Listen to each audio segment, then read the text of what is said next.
All right, it looks like we are live. Hello, everyone. It's Stephanie with Big Dog Mom. Hey, all right, so happy Monday. And ironically enough, it's Menu Monday in the Big Dog Mom community. So just happened to work out really well this way. So as I said, I'm Stephanie with Big Dog Mom, and I am here with two somewhat ornery puppies that are actually fighting at my on the ground here. So we are going to hope for the best, but Sully and Junior are here with me as well. So if you're joining on the replay, welcome. All right, so topic of today is a topic that is near and dear to my heart, and something that I think I share with many of you, and that is feeding giant breed puppies. So Sully is 4 and Junior just turned 2. So I'm outside the stage of feeding a giant breed puppy, if you will, but nonetheless, I have had my share of trials and tribulations, and these are my 3rd and 4th Mastiffs. So, and I grew up with Great Danes, so I know the topic well. And I will say on the outset, as a quick disclaimer, that I am not a veterinarian. And I am not an expert. I am a big dog mom with a lot of experience and someone who has done a fair bit of research on this topic. So what I wanted to share with you today is information that I basically wrote about on my blog, bigdogmom.com. And I just wanted to highlight a few things from that blog post. And you can certainly go and read that. The link is in the description. To the full blog post. So that is more of a comprehensive review. So, but today I just wanted to share with you, really give some context around the 5 myths that I share in the blog post. And I did put together a quick start guide. So that's what this is. And this is kind of a shortened version of what my recommendations are to new giant breed puppy owners. And so this is essentially kind of a summary of the blog post as well. So I'll kind of cover some of what's in that as well. The link to this kind of freebie, if you will, quick start guide is bigdogmom.com/quick start guide. And the link is in the description. All right. So with all of that out of the way, and actually the link is here on the screen too. I did put that on there. So let's get started here. And first of all, welcome, Lisa. Thank you so much for joining. Yeah, I agree. I think this is a really great topic. And especially, I know I've got a number of new puppy owners in the Big Dog Mom community. So I'm hoping that they will be able to join us live as well. So, all right. So with that said, let's get on to the first myth. And, this one, I think, is somewhat self-explanatory, and that is smaller, more frequent meals are better for giant breed puppies. Now, I think where this originated is with respect to bloat, and that would be gastric torsion. So where the intestines and they kind of twist. It's called torsion. So it twists, and it can be deadly for large and giant breed dogs who are at higher risk of bloat. The problem is that when we expand that and extrapolate that idea of kind of trying to prevent bloat to giant breed puppies, is that we end up with puppies that are overfed. And the 2 things that I would say are the biggest components of being overfed, that would be free feeding is one, and I talk about that in the blog post. So you definitely want to make sure that you are setting food down, twice a day, or for a puppy, it would be 3 times a day, up until the puppy is about 4 to 6 months old. I have always had dogs that sort of told me when they were done with that 3rd kind of middle meal of the day.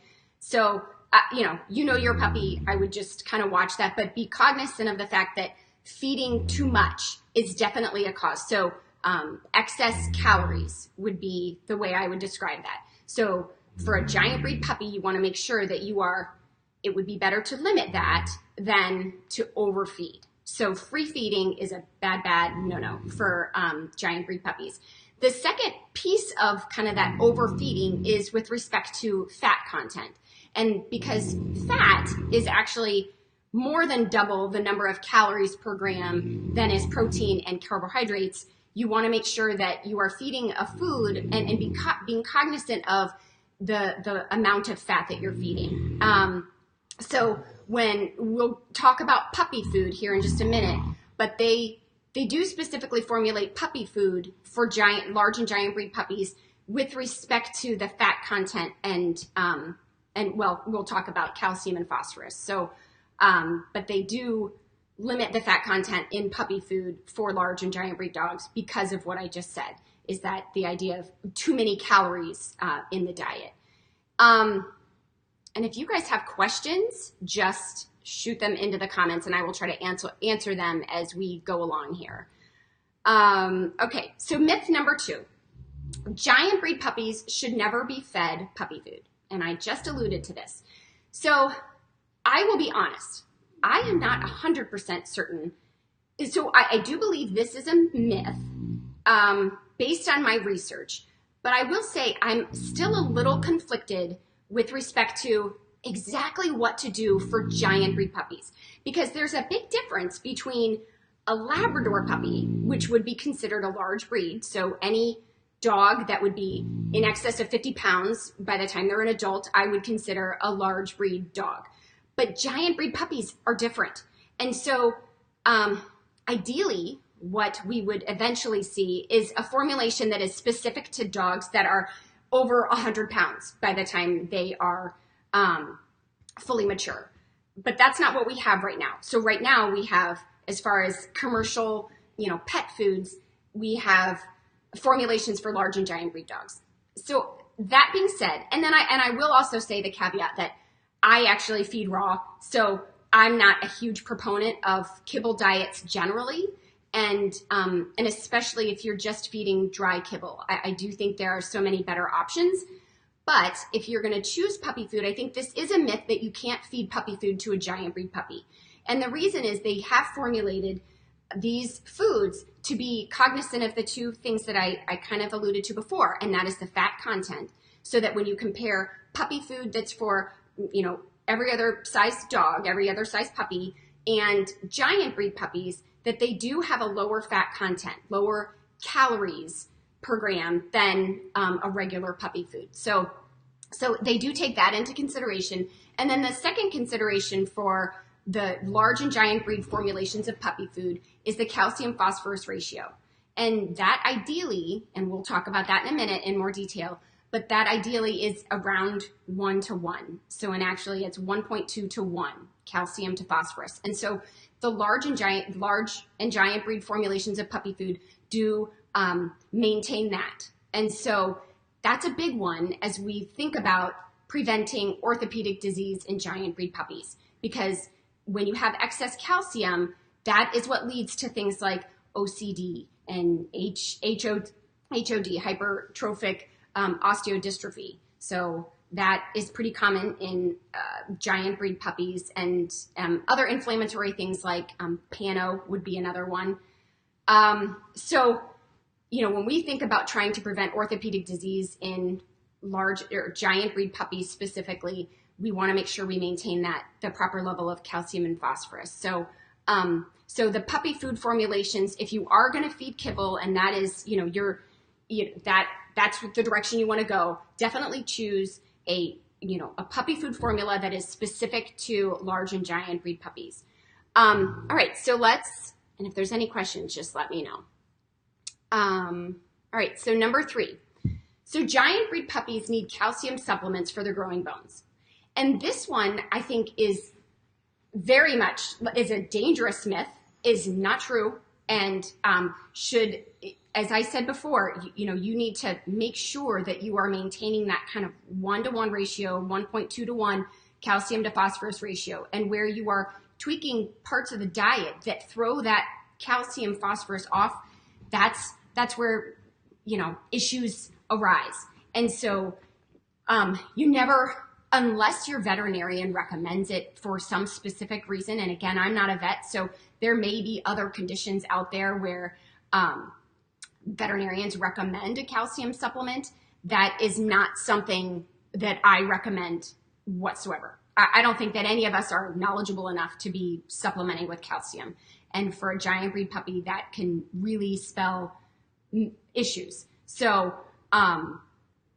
I think that's, I mean, I hope that that makes sense. If anything is unclear, let me know. But yeah, you definitely don't want to give calcium supplements. And that would include things like, if you're feeding like a supplement on top of kibble or excess, eggshells, or I'm trying to think of what other things. Bone content would certainly fall into that category. But when you're feeding a raw diet, there are ways to balance the meat and bone, which would make sure that your calcium is right on track. So you just don't want to add supplements. So sometimes, I know I was feeding for a while, it was just a powder supplement, and there was calcium carbonate, I believe it was calcium carbonate, that was in it. And so, the more you add of stuff like that, that throws that calcium off. So definitely be cognizant of that. And then, all right, so myth number 4, and this, so for those of you that are just joining, so this is all pretty much covered in this quick start guide that you can get at bigdogmom.com/quick start guide. So, but we're at myth number 4. So never feed giant breed puppies high protein.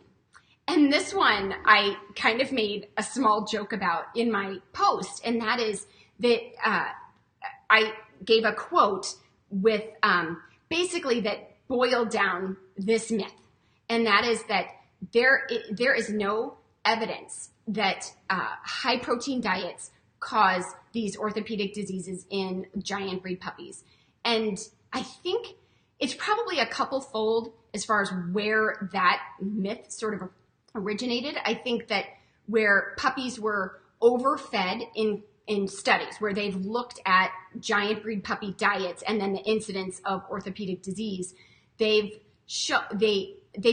think that the data was confounded by the fact that they were high fat, high calorie diets as well. And so with, my hair.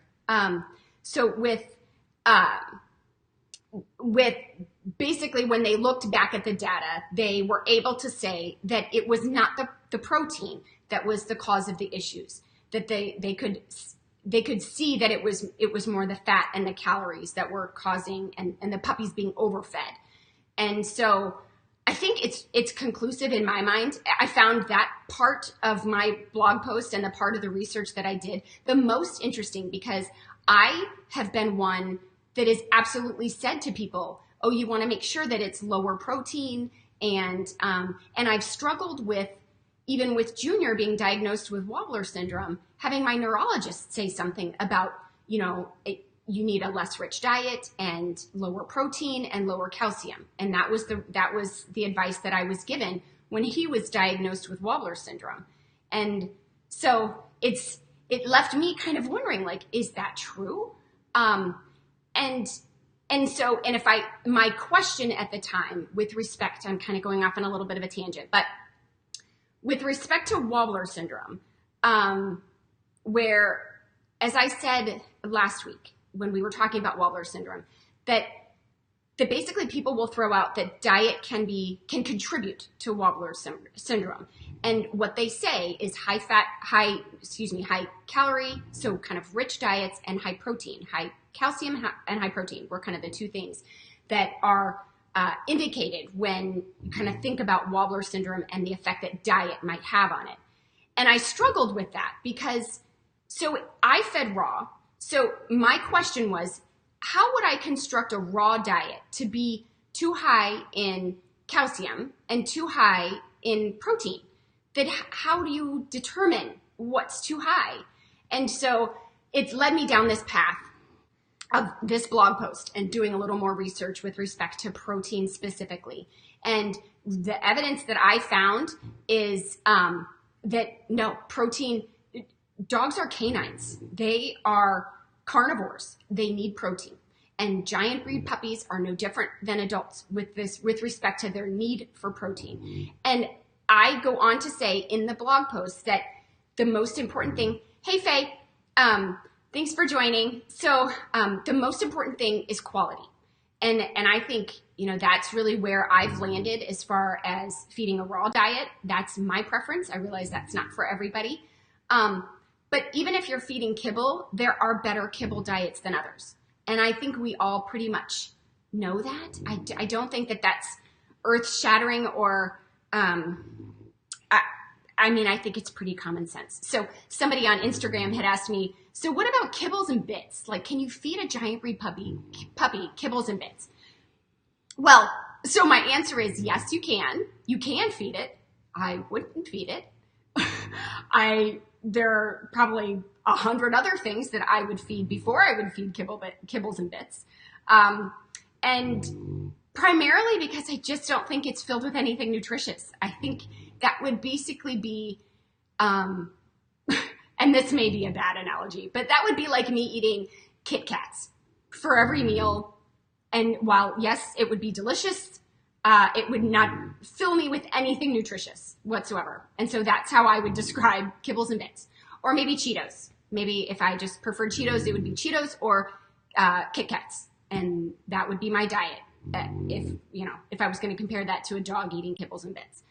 And I would also say that I don't think there's, and I could be wrong, I don't know the market of kibble brands, but I don't think there's a kibbles and bits for large or giant breed dogs. So my guess is it would fall off on all of the criteria that we just talked about. So I would say no on the kibbles and bits. And I know Karen Becker actually has a video where she looks at the back of the bag of kibbles and bits. So which is actually very interesting. So I can share that video at some point. Okay, so Faye asks, and I'm just going to address this question because it's a really good one. So I joined in a little late. That's okay, no worries. Sorry for the granddaughters. Oh, that's very cute. I hope your granddaughters are doing well. All right, I was told no more than 26% protein. Is this true? I was told the same thing. So, and in fact, I have 2 contracts on both dogs that address the protein content in the diet that they're fed. And so while I have, the utmost respect and love for Junior and Sully's breeders, I do think that it's a myth. And I don't believe it. They both know that I feed raw, and we're all good with that as long as I keep that balanced. I think, my dogs have been healthy and no issues. So, and we'll kind of talk about that too. I want to explain one quick thing between raw and kibble as it relates to protein. But yeah, Faye, I was told the same thing as far as the 26% protein. What I will say is definitely read the blog post because I go through a lot more detail about the idea of high protein and what that means. And part of where I think it originated, and it might be a bit conspiratorial, but I don't think that I'm far off. I have a lot of skepticism for commercial dog food manufacturers and the where studies are paid and all of that. So I'm a little conspiratorial on that front. But I do think that that's part of where the whole myth of low protein foods came from, is with respect to dog food manufacturers not really wanting to put high quality protein in foods. And it's partially because, corn and peas and other things are cheap sources of protein, whereas beef and duck, turkey, et cetera, those are going to be much more expensive. And so I think that's part of it. So why not spread the myth that high protein is bad if you want to fill your food with low protein, right? Because then you sell more food. So I won't get off on that tangent, but I do think that the most important takeaway, and this is what I put in the quick start guide, and that is just focus on quality, not quantity of protein. Natural raw sources of animal-based protein are preferred over cooked or baked. So if you're doing a home-baked, home-cooked diet, I know a lot of people do, I would just be mindful. You are cooking and baking out a lot of the nutrients in that protein. So, but the most important thing is just choosing a food. And if you're choosing kibble, for a giant breed puppy, it would be a puppy food designed and formulated for large and giant breed puppies that has a high quality source of protein. So meat being the first ingredient in that food. And really, staying away from peas and corn and all of that garbage. So that's just not going to serve your dog well. Okay. Debbie, thanks for joining. Yeah, I compare it. She says, we were just saying that this weekend. I compare it to eating McDonald's every day, but worse. Yes, kibbles and bits. Good night in heaven. But I guess people still do. I mean, I had an aunt that raised dachshunds and she fed Biljack. I don't know if people still feed Biljack, but I remember her pulling it out of the freezer and she would feed it. And I don't know. I mean, I guess now I would say that's probably better than a dry kibble diet because at least it's got moisture in there. And that brings me to the last point about the high protein is that you really can't compare high protein. Well, let me just step back. You can't really compare the protein content of a raw diet and a kibble diet. And that is because one is filled with 70 to 80% moisture, so water, versus the other that has no water, right? A dry diet. So it is true that raw diets will be high protein. So when you compare the two on a dry matter basis, a raw diet is going to be high protein. But think about what I just said. It's high quality protein. It's from an animal-based source that's perfect for our carnivore friends. So, but as I said, there's more in the blog post. I didn't want to take too much time today. So, but definitely read through that. And if you have any questions, definitely let me know. I'm happy to go into a little bit more detail and chat with you offline as well if you have more questions about that. Okay, so the last one. All right, so raw diets are dangerous for giant breed puppies. And this we just kind of talked about the idea of a raw diet. Here's what I will say about raw diets. The first thing is, this is flat out not true. What I will say about raw diets is that they have to be balanced. And the thing that I talk about in the quick start guide and in my post is that for a giant breed puppy, the traditional way that people transition a puppy to a kibble diet is not appropriate for a giant breed. It's just not. So when I first started feeding Sully a raw diet almost 4 years ago now, it's crazy, it's been that long, but I started him on just chicken and he only ate raw chicken. So I would buy whole raw chickens and then piece it apart. And then I would add, well, at the beginning, he didn't even have organ. It was just chicken. So the meat and the bone part of the chicken. And so I was told, and in every kind of raw forum, you'll see that they recommend feeding just chicken. They say start with that one, feed just chicken for a couple of weeks until the dog's, bowels, no more diarrhea, etc. But they've kind of acclimated to the raw diet. And then you can slowly add in, say, turkey, and then you feed that for a couple of weeks. And then maybe you add beef, and then you feed that for a couple of weeks. And at some point along the line, you add in organ, which is rich and can cause the diarrhea and such. So you just do it as a slow transition. What I found with Junior is that that's really not that's not recommended for giant breed puppies. And he had a devastating, I would say, it was scary. So pano, he had really bad pano for about the first year of his life.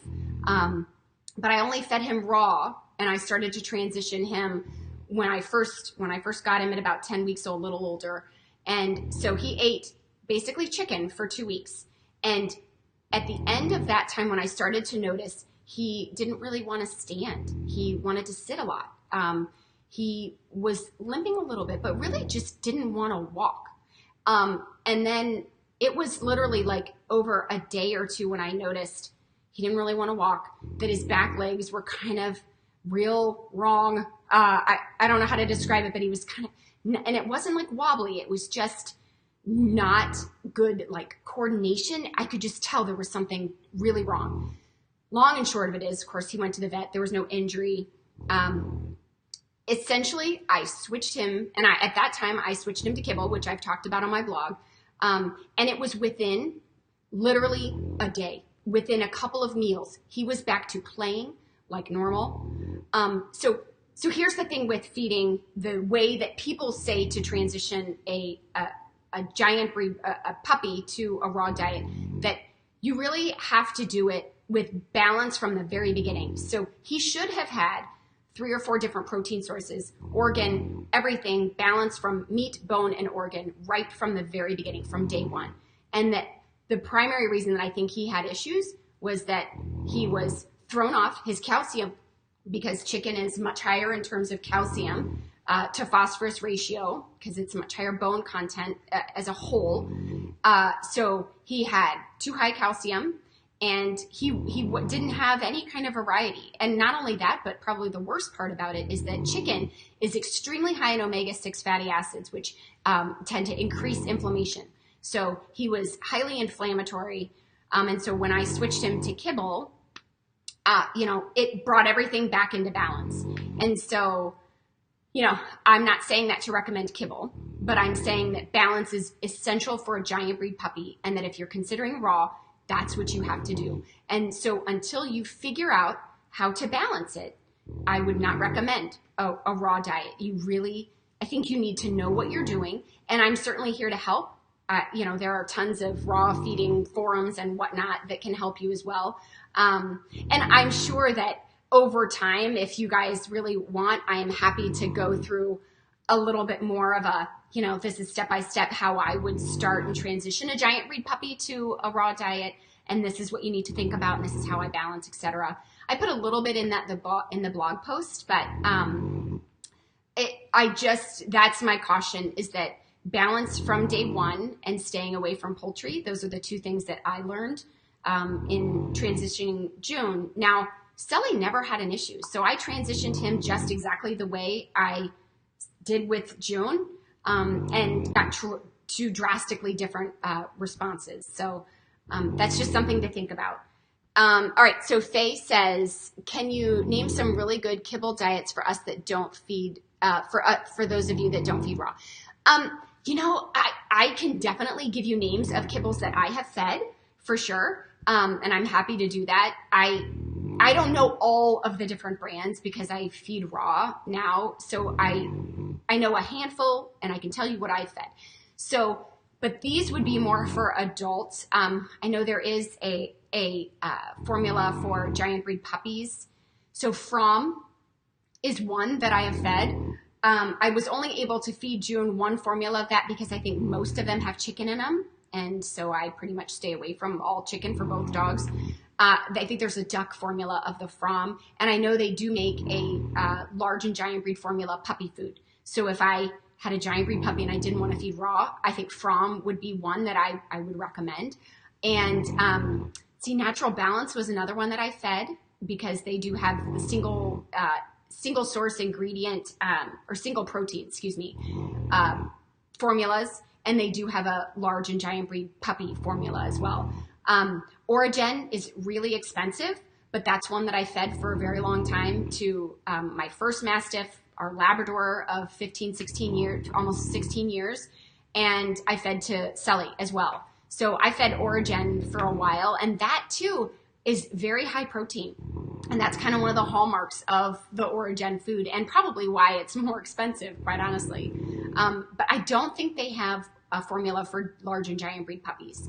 So if I was going to feed that, I would be, I don't know. I don't know if I would feed it. I would have to look at the food, because, I gave the caloric amount for a giant breed puppy in the post. And so if there is a formula of Origen that fits that criteria, then I would say probably. I wouldn't be worried about the protein content. I would be more cognizant of the calcium phosphorus ratio.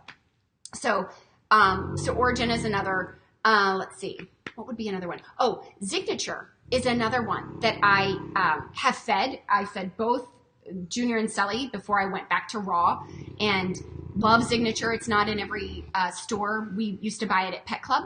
So Signature would be one that I always had the dogs did great on it. I don't think they have a large and giant breed formula, but they do have, yes, Junior is snoring. He always snores. Sorry, Faye. Yeah, he is like a freight train, and it's actually pretty quiet relative to how he usually is. So, but yeah, so Signature would be another one. And I've fed there's like a kangaroo formula. They all are, I believe they're all single source proteins. So if you have a dog with allergies, so many of the ones that I have fed, because Sully is kind of allergic to chicken and June doesn't do great on chicken either. So yeah, I've always fed kind of single source protein foods, and those tend to be, better. I hope that answers the question, Faye. Yeah, I would just investigate and use the criteria that I gave in the blog post as far as the amount of calories. So essentially would be, the fat content would be low. So I think the range is about 15% that they say, no higher than that. And the calcium phosphorus ratio being 1.2 to 1. So, but that's that. You love Signature too, Debbie. Yeah. It's the only food we can feed our dog Ginger because she has allergies. Yeah, I always had great experience with Signature, but it's not everywhere. It's not an incredibly expensive food, but I feel like as far as the quality for the fact that it's a dry kibble, and with all of those brands, I will say I still recommend doing something, adding moisture where you can in the diet. I don't recommend just a dry kibble diet. I think that there's a lot that you can do to a kibble diet to make it better. And so for the people that don't want to feed raw, there is, I feel like, a balance that can be struck with fixing a dry kibble diet, making it the best it can be. But yeah, keep in mind, the things that we just talked about as far as the calcium, phosphorus, the fat content, so the calories, don't free feed. And so hopefully all of that stuff makes sense. But I did want to just pop in today and kind of talk about some of those myths. I think especially the protein myth is a big one. And that one, it is one that I think that may even need another blog post to talk about, quite honestly, because I think there are so many people that are convinced that it's, a low protein diet is going to prevent a lot of these orthopedic diseases in giant breed puppies. The last thing I will say before we kind of close out, unless there's other questions, is that the biggest thing I didn't talk about today is genetics. And that's beyond the scope of this. I really just wanted to focus on diet and nutrition. But that can't be minimized. The degree to which genetics plays a role in the development of orthopedic diseases in giant breed puppies. And, I kind of talked about it before when I compared Sully's experience to Junior's experience with respect to feeding just chicken, and the fact that Junior struggled with Pano for the first year of his life, and Sully has never limped a day in his life.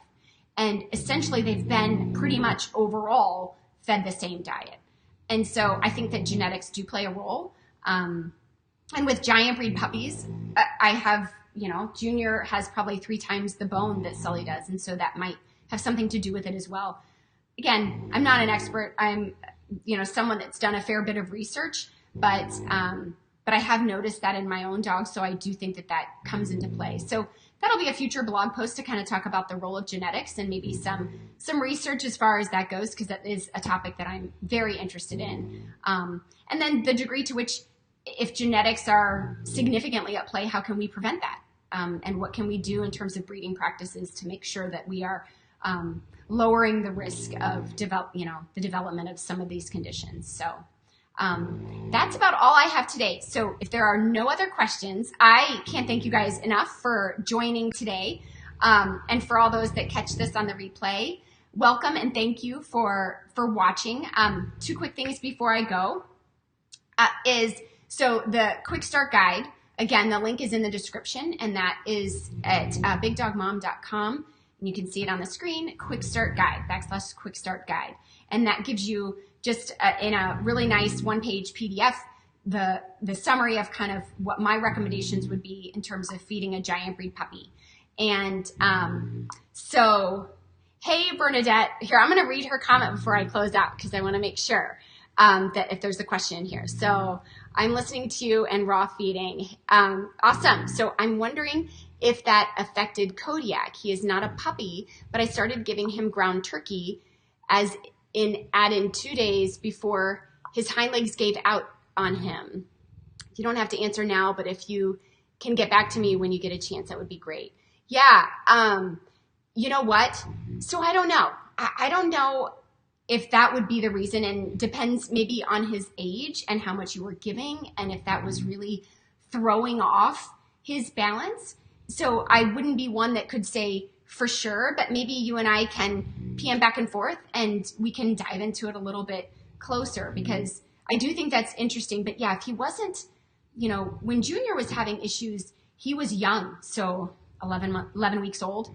So really young. And again, he was just eating. There was no kibble in there. There was nothing else in his diet. It was just whole chicken, meat and bone. And so, I'm quick to say when I've made a mistake that was a huge mistake, but it was a learning opportunity. And fortunately, he bounced back really quick. And so I don't think there was any irreparable harm to him. But yeah, your situation with Kodiak, I don't know, because it sounds like you were feeding him when you were giving him ground turkey. It doesn't sound like that was the only thing he was getting, but if it was, potentially. So you are so welcome, Lisa and Faye. Thank you guys for joining. And then the last thing is the link to the blog post is in the description. So if you haven't done so already, definitely take a look at that. There's a ton more research and some quotes and some other statistics and facts in there that kind of back up what we talked about today. But if you don't mind, share this. I think it's important for big dog owners to have this information. I think feeding that's obviously, fundamental to having a healthy dog and to be able to raise a giant breed puppy from young to, a long, healthy life. And so that kind of starts with the foundation of your understanding of nutrition. And so I hope this was helpful. Alrighty, guys, have an awesome Monday. And I will be back here likely on Friday with another live. I have another blog post coming up I'm hoping to have it done on Wednesday, but we're going to talk about fear periods and socialization in puppies. So I'm kind of continuing this little puppy theme because I don't know, I have puppy fever really bad and that's where my mind is. All right, guys, have an awesome day. I'll see you later. Bye for now.